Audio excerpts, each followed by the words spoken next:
పుస్తకాలు మరియు రచయితలు 1. భారతదేశంలో విపత్తు నిర్వహణకు ప్రధానమంత్రి నరేంద్ర మోదీ చేసిన కృషిని గుర్తించే దిశగా గణనీయమైన పురోగతిలో డెహ్రాడూన్లో resilient India how Modi transformed India's disaster management paradigm అనే పేరుతో ఒక అద్భుతమైన పుస్తకం అధికారికంగా విడుదల చేయబడింది.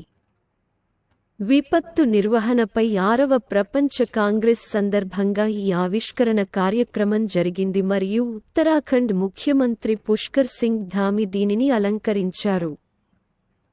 2.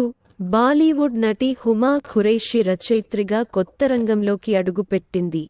Zeba an accidental super hero అనే ఫాంటసీ ఫిక్షన్ నవలతో ఆమె అరంగేట్రం చేసింది. బెంగుళూరు లిటరేచర్ ఫెస్టివల్ BLF యొక్క 12వ ఎడిషన్ సందర్భంగా ఈ పుస్తకం అధికారికంగా ప్రారంభించబడింది. ఇది హుమా ఖురేషీ యొక్క సృజనాత్మక ప్రయాణానికి కొత్త అధ్యాయాన్ని జోడించింది. 3. మాజీ రాష్ట్రపతి శ్రీ రామ్నాథ్ కోవింద్ మన దేశ రాజ్యాంగంలో పొందుపరిచిన ప్రధాన సారాంశం మరియు విలువలను లోతుగా పరిశోధిస్తూ ప్రధానమంత్రి శ్రీ నరేంద్ర మోదీ యొక్క ప్రభావవంతమైన ప్రసంగాలను వెలుగులోకి తెచ్చే నయే భారత్ కా సామవేద ప్రారంభోత్సవాన్ని ఘనంగా నిర్వహించారు. 4.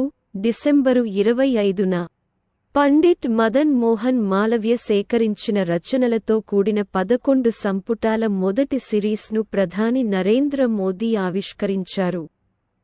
బనారస్ హిందూ యూనివర్సిటీ వ్యవస్థాపకుడు పండిట్ మాలవ్య 162వ జయంతి సందర్భంగా ఈ మహత్తర ఘట్టం జరిగింది. 5.